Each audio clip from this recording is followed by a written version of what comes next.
Hello बच्चों, कैसे हैं आप लोग। आज के लेक्चर में बात करेंगे 9th CBSE board chapter 6 lines and angle के बारे में।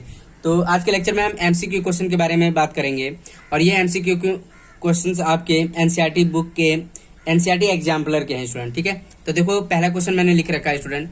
ये बोल रखा है in figure if A B parallel to C D है and C D parallel to A F है। ठीक है, और P Q parallel to R S है। पी क्यू जो है ये पैरेलल टू आर एस है। ठीक है, इतनी बात समझ में। मतलब पी क्यू जो है, जैसे ये लाइन है और ये लाइन आपस में क्या है, पैरेलल दे रखा है स्टूडेंट। तो ये ध्यान रहे, ये आपस में क्या है, पैरेलल है। ड्रॉ नहीं किया है लेकिन पैरेलल बोला है। क्लियर है स्टूडेंट, इतनी बात समझ में आ रही। ये दोनों पैरेलल है, इसको एक्सटेंड किया, इसको भी एक्सटेंड किया, तो ये दोनों आपस में क्या है, पैरेलल है। अब यहाँ पर देखो कुछ एंगल दे रखे हैं आर क्यू डी, मतलब ये वाला एंगल कितना दे रखा है, 25 दे रखा है। एंगल सी क्यू पी कितना दे रखा है, 60 डिग्री दे रखा है। एंड हमें बताना है क्यू आर एस बताना है। तो हमें स्टूडेंट क्यू आर एस बताना है। क्यू आर एस, ये क्यू आर एस एंगल क्या होगा, तो देखो स्टूडेंट क्यू आर एस क्या होगा, तो देखो Q R A angle Q R A plus angle A R S होगा। एंगल ए आर एस होगा कि नहीं होगा। देखो क्यू आर एस के बारे में बात कर रहा था। कौन सा, देखो this one angle plus this one angle का दोनों का सम होगा क्यू आर एस। ठीक है, देखो क्यू आर एस क्या लिखेंगे, Q R A plus angle A R S. ठीक है, तो देखो हम कैसे कैलकुलेट करेंगे स्टूडेंट, तो ध्यान दो स्टूडेंट कैसे करना है। अब हमें पता है ये लाइन, ठीक है, ये लाइन आपस में क्या, देखो ये लाइन आपस में पैरेलल है। ठीक है, तो अब यहाँ पर ध्यान दो स्टूडेंट, ये लाइन आपस में पैरेलल है, तो ये ट्रांसवर्सल का काम कर रहा है, ट्रांसवर्सल का, तो ये 60 डिग्री होगा, तो ये भी 60 डिग्री होगा। क्यों, क्योंकि करस्पॉन्डिंग एंगल्स आर इक्वल। ये 60 हो गया। क्लियर है स्टूडेंट, इतनी बात समझ में आ रही है। तो हम कह सकते हैं, देखो सॉल्व कर रहे हैं सॉल्यूशन। अगर मान लो आपको एमसीक्यू करना है तो रफ वर्क में भी कर सकते हैं। अगर मान लो यही क्वेश्चन आ गया सिस्टमेटिक वे में, तो आपको कैसे करना हो वो भी तरीका सीख लीजिए। तो अब यहाँ पे देखो ए बी पैरेलल टू, देखो इसको हम एक्सटेंड कर लेंगे। A B parallel to C D है, सी डी, एंड ये क्या काम कर रहा है, एज ए ट्रांसवर्सल लाइन का काम कर रहा है। ठीक है, P Q is a transversal line, P Q को एक्सटेंड किया, अब तो इसको एक्सटेंड किया, तो इसको हम नाम दे देंगे तुम्हारा पी एम, सपोज करो पी एम दे, and P M is a transversal line. ठीक है, इतनी बात समझ में आ रही है। तो देखो ये एंगल कितना हो जाएगा, P Q C, angle P Q C equal to angle क्या होगा, P Q C equal to angle Q M A. ठीक है, Q M A, angle Q M A equal to कितना हो जाएगा स्टूडेंट, 60 डिग्री। क्या लिखेंगे, corresponding angles are equal, corresponding angles are equal. Clear है student, corresponding angles are equal, क्योंकि ये इक्वल है तो ये भी हो गया। और हमारे पास पी क्यू सी कितना था, 60 डिग्री। अगर मान लो यहाँ पर आप नहीं लिखते, सपोज करो नहीं लिखते, सोचो ये नहीं लिखते, सब यहाँ पर नहीं तो दूसरे लाइन में भी लिख सकते हैं। ये क्या लिख देंगे, P Q C equal to Q M A, ये आपस में क्या corresponding angle, but angle P Q C कितना है, 60 degree. Therefore angle Q M A भी कितना हो जाएगा, क्यू एम ए। तो ऐसे भी लिख सकते हैं आप, तो क्या लिख देंगे, Q M A, angle Q M A कितना हो जाएगा, 60 डिग्री हो जाएगा। क्लियर है स्टूडेंट, इतनी बात समझ में आ रही है। तो अब यहाँ पे देखो ये क्या है, एक स्ट्रेट लाइन का काम कर रहा है, तो ये वाला भी एंगल निकाल सकते हैं, ये एंगल 1। तो अब यहाँ पे ध्यान दो स्टूडेंट, ये क्या है हमारे पास, P Q is a straight line है कि नहीं, P Q is a straight line है कि नहीं, पी क्यू क्या है, स्ट्रेट लाइन है। तो देखो 60 प्लस एंगल 1, इसको हमने एंगल 1 दे दिया, सपोज करो हमने एंगल 1 दिया, जिससे हमारा आसानी हो जाए। Angle 1 plus 60 degree equal to कितना होगा, 180 डिग्री। क्या लिखेंगे, linear pair of angle. Clear है स्टूडेंट, इतनी बात समझ में आ रहा है, लीनियर पेयर ऑफ एंगल। तो एंगल 1 कितना हो जाएगा, एंगल 1 इक्वल टू कितना हो जाएगा, 180 माइनस 60। ठीक है, तो कितना हो जाएगा, angle 1 equal to 120 degree. Clear है स्टूडेंट, तो एंगल 1 हमारे पास आ गया 120। एंगल 1 क्या है, ए एम, इसका नाम दे दें ए एम एक्स। ठीक है, ए एम एक्स जो आ गया हमारा 120 डिग्री आ गया। क्लियर है स्टूडेंट। अब यहाँ पर ध्यान दो, जैसे ये लाइन और ये लाइन आपस में पैरेलल है, तो ये भी 120 हो जाएगा स्टूडेंट, ये भी 120 होगा कि नहीं, क्योंकि देखो ये करस्पॉन्डिंग एंगल बन रहा है कि नहीं, ये दोनों करस्पॉन्डिंग एंगल बन रहा है। यहाँ पर देखो लिख लेंगे स्टूडेंट एंगल 1 और इसको नाम दे देते हैं एंगल 2, ठीक है, एंगल 2 नाम दे दिया। चलो तो एंगल 1 इक्वल टू एंगल 2 हो गया, ये क्या होगा करस्पॉन्डिंग एंगल्स, करस्पॉन्डिंग एंगल्स, ठीक है। तो देखो एंगल 1 और एंगल 2 इक्वल हो गए, क्यों? क्योंकि ये लाइन आपस में क्या है पैरेलल है और ये क्या काम कर रहा है ट्रांसवर्सल का काम कर रहा है। इतनी बात समझ में आ रही है? तो देखो स्टूडेंट ये एमसीक्यू क्वेश्चन में इतना सॉल्व करना नहीं होगा, आप डायरेक्ट भी आंसर बता सकते हैं, ठीक है। एंगल 1 इक्वल टू एंगल क्या होगा 2 होगा, क्यों करस्पॉन्डिंग एंगल होगा, बट एंगल 1 हमने क्या निकाला 120, देयरफॉर एंगल 2 भी कितना हो जाएगा 120 डिग्री हो गया। क्लियर है स्टूडेंट? इतनी बात समझ में आ रही है?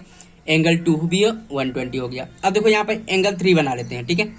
अब हमें पता है ए बी, देखो अब क्या है हमें A B parallel to C D है और ये क्या काम कर रहा है आर क्यू क्या है ट्रांसवर्सल लाइन, ये हमें गिवन है कि नहीं। देखो A B parallel to C D है कि नहीं, A B parallel to C D है एंड आर क्यू क्या है ट्रांसवर्सल लाइन, तो हम कह सकते हैं एंगल 3 इक्वल टू 25 डिग्री है कि नहीं।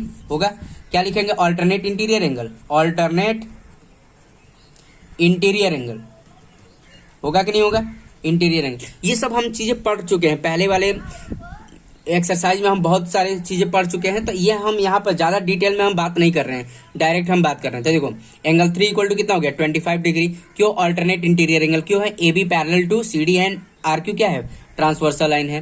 तो अब यहाँ पर देखो स्टूडेंट हमने सब कुछ कैलकुलेट कर लिया, तो देखो हमें एंगल क्या बताना था QRS बताना था, QRS बताना था हमने 3 प्लस एंगल 2, ये क्या है एंगल 3 प्लस एंगल 2, तो QRS कितना है देखो QRA एंगल 3 माना और ARS क्या माना एंगल 2 माना। तो एंगल 3 कितना हमने निकाला स्टूडेंट 25 डिग्री, तो देखो एंगल 3 कितना है 25 और एंगल 2 कितना है 120 डिग्री, तो कितना हो गया 145 डिग्री हो गया। क्लियर है स्टूडेंट? इतनी बात समझ में आ रही है? आई थिंक सब बच्चों को समझ में आ गया। तो ये कितना आंसर है 145 डिग्री, तो कितना होगा सी ऑप्शन करेक्ट है स्टूडेंट। क्लियर है? सी ऑप्शन करेक्ट है हमारा। इतनी बात समझ में आ रही है स्टूडेंट? क्लियर है? अब देखो नेक्स्ट क्वेश्चन के बारे में बात कर लेते हैं स्टूडेंट।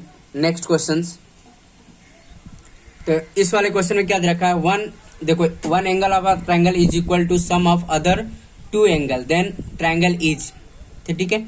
इसमें क्या दे रखा है, सपोज करो हमारे पास एक ट्रायंगल है ABC है, सपोज करो हमारे पास ABC है, ठीक है, कोई भी एंगल ट्रायंगल हो सकता है। अब यहाँ पे देखो बोल रखा one of the angle of triangle is equal to sum of other 2 angle, मतलब जैसे A इक्वल टू क्या है sum of B plus C है, या हम ये कह सकते हैं एंगल B इक्वल टू क्या है A प्लस एंगल C है, और ये भी हो सकता है एंगल C जो हो सकता है angle A plus angle B है, ठीक है, कुछ भी कंडीशंस हो सकती है। यहाँ पर बोल रखा है other 2 angle then triangle is. अब यहाँ पर ध्यान दो स्टूडेंट, जैसे हमारे पास angle A equal to angle B plus angle C है, तो दोनों तरफ अगर हम एंगल A ऐड करते हैं, एंगल A ऐड करो तो क्या होगा ट्वाइस ऑफ एंगल A, और ये कितना होगा A plus B plus C, तो ये कितना होगा 180 डिग्री। तो एंगल A इक्वल टू कितना हो जाएगा 180 degree equal to twice of A equal to 180 degree divide by 2, तो एंगल A कितना आ गया 90 डिग्री। तो ये हमें कौन सा एंगल दे रखा है स्टूडेंट, राइट एंगल ट्रायंगल दे रखा है, ठीक है। इतनी बात समझ में आ रही है? तो आप ऐसे कैलकुलेट सकते हैं, ठीक है। ये दे रखा है one angle of the triangle is equal to sum of other 2 angle then triangle is, तो कौन सा एंगल आ रहा है स्टूडेंट राइट एंगल ट्रायंगल है, तो कौन सा ऑप्शन सही है यहाँ पर D ऑप्शन करेक्ट आ रहा है, राइट ट्रायंगल दे रहा है। क्लियर है स्टूडेंट? आई बात समझ में? आई थिंक सब बच्चों को समझ में आ गया। तो ये राइट ट्रायंगल देगा और एंगल A पे कितना देगा 90 डिग्री देगा, ठीक है। A कितना है A पर कितना है 90 डिग्री है। क्लियर है स्टूडेंट? BAC, ठीक है, ये वाला ट्रायंगल बनेगा। क्लियर है स्टूडेंट? इतनी बात समझ में आ रही है? आई थिंक सब बच्चों को समझ। ये कैसे लिखा है, क्योंकि angle sum property of triangle कितना होता है 180 डिग्री, तो इसका D ऑप्शन करेक्ट है स्टूडेंट। नेक्स्ट क्वेश्चन के बारे में बात करेंगे। तो देखो स्टूडेंट थर्ड क्वेश्चन है, दे रखा है exterior angle of the triangle is 105 and its 2 interior opposite angles are equal to each of, मतलब दोनों इंटीरियर अपोजिट एंगल आपस में क्या है इक्वल है, each of this equal angle is. Suppose करो हमारे पास ये एक ट्रायंगल बनाया हमने, ठीक है, और ये एंगल कितना दे रखा है 105 डिग्री दे रखा है, और ये ABC और ये D है, और दोनों जो बोल रखा है दोनों इंटीरियर एंगल आपस में क्या है इक्वल है। सपोज करो ये x है ये भी x है, ठीक है। तो अब हमें पता है student exterior angle equal to क्या होता है सम ऑफ 2 अपोजिट इंटीरियर है, हमें पता है वी नो दैट, हमने प्रूव कर रखा है student, we know that exterior angle equal to sum of two opposite interior angles, यही होता है exterior angle equal to sum of two opposite interior angle. तो ये क्या दे रखा है, 105 दे रखा है एक्सटीरियर एंगल, तो इंटीरियर एंगल क्या होगा, x प्लस एक्स होगा।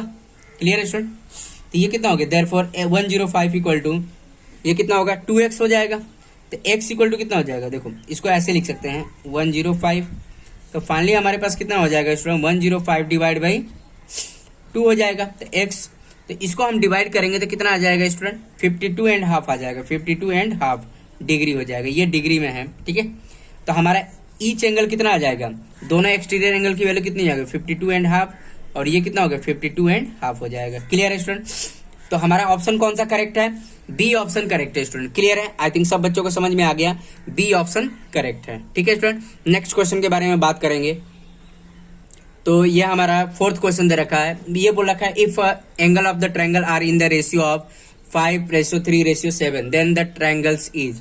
देखो हमें एंगल का रेशियो दे रखा है, सपोज करो हमारे पास ये अगर ट्रायंगल है, सपोज करो ये ट्रायंगल दे रखा है ए बी एंड सी दे रखा है। ठीक है, और angle A ratio angle B ratio angle C का इनका जो रेशियो दे रखा है 5:3:7 दे रखा है। इतनी बात समझ में आ रही है स्टूडेंट, तो हमें बताना इसमें ये कौन सा ट्रायंगल बनाएगा। क्लियर है स्टूडेंट, तो देखो हमें इसमें क्या काम करना होगा, देखो एंगल ए एंगल बी और सी का रेशियो हमें गिवन है, तो हमें एंगल सम प्रॉपर्टी का कॉन्सेप्ट यूज करना पड़ेगा स्टूडेंट। तो इसके लिए हमें क्या करना पड़ेगा, पहले कॉमन मल्टीपल ऑफ निकालना पड़ेगा। तो एंगल ए इक्वल टू क्या हो जाएगा 5x हो गया, x यहाँ पे क्या है कॉमन मल्टीपल।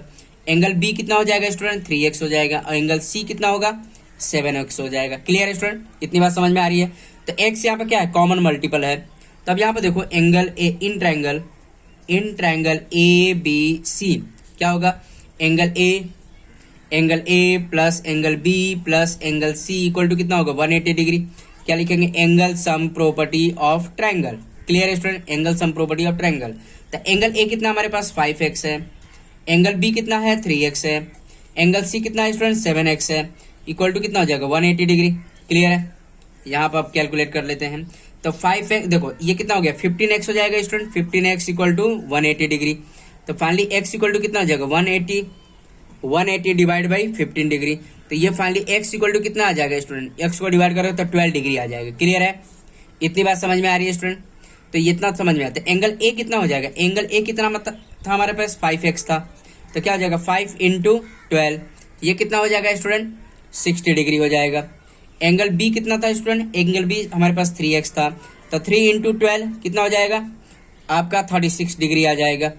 तो एंगल सी कितना हो जाएगा स्टूडेंट 7x है, तो 7 × 12 तो ये कितना आ जाएगा स्टूडेंट आपका 84 आ जाएगा। ठीक है, तो हमने यहाँ पे ये चेक किया स्टूडेंट, ए की वैल्यू कितनी आ रही है, ए की वैल्यू कितनी आ रही है 60 डिग्री आ रही है। बी कितना आ रहा है स्टूडेंट, बी हमारे पास 36 डिग्री आ रहा है, और ये सी कितना आ रहा है 84 आया।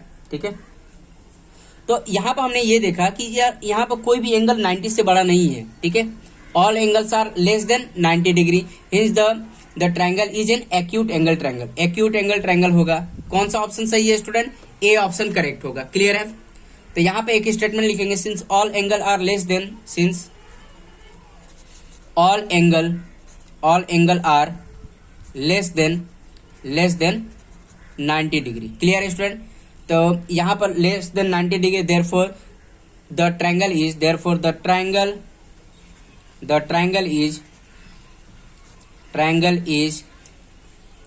N acute angle triangle. ठीक है, पहला ऑप्शन सही हो जाएगा, क्या होगा N acute angle triangle. Clear है स्टूडेंट, एक्यूट एंगल ट्रायंगल पहला ऑप्शन करेक्ट हो जाएगा स्टूडेंट। क्लियर है, क्योंकि हमें एक्यूट एंगल ट्रायंगल की प्रॉपर्टी क्या होती है, कोई भी एंगल 90 से बड़ा नहीं होता है। क्लियर है स्टूडेंट, 90 से बड़ा, लेस देन 90 होते हैं सारे एंगल। ठीक है, ऑब्ट्यूस एंगल में क्या होता है स्टूडेंट, ऑब्ट्यूस एंगल ट्रायंगल में क्या होता है, कोई भी एक एंगल 90 से बड़ा होना चाहिए, कोई भी एक एंगल 90 से बड़ा होना चाहिए स्टूडेंट। ठीक है, 90 से बड़ा होना चाहिए, तभी जाके ऑब्ट्यूस एंगल ट्रायंगल देगा। राइट एंगल ट्रायंगल में क्या होता है स्टूडेंट, कोई भी एक एंगल 90 के इक्वल हो तो वो राइट एंगल ट्रायंगल होगा। एंड आइसोसेलेस ट्रायंगल में क्या होता है, कोई भी, ये तो साइड के बेसिस पर, कोई भी दो साइड आपस में इक्वल हो तो उसको हम आइसोसेलेस ट्रायंगल बोलते हैं। इतनी बात समझ में आ रही है स्टूडेंट, क्लियर है। आई थिंक सब बच्चों को समझ में आ गया कैसे सॉल्व करना है स्टूडेंट। अब देखो नेक्स्ट क्वेश्चन के बारे में बात कर लेते हैं। तो देखो स्टूडेंट हमने फोर्थ क्वेश्चन तो कर लिया सॉल्व, अब हम नेक्स्ट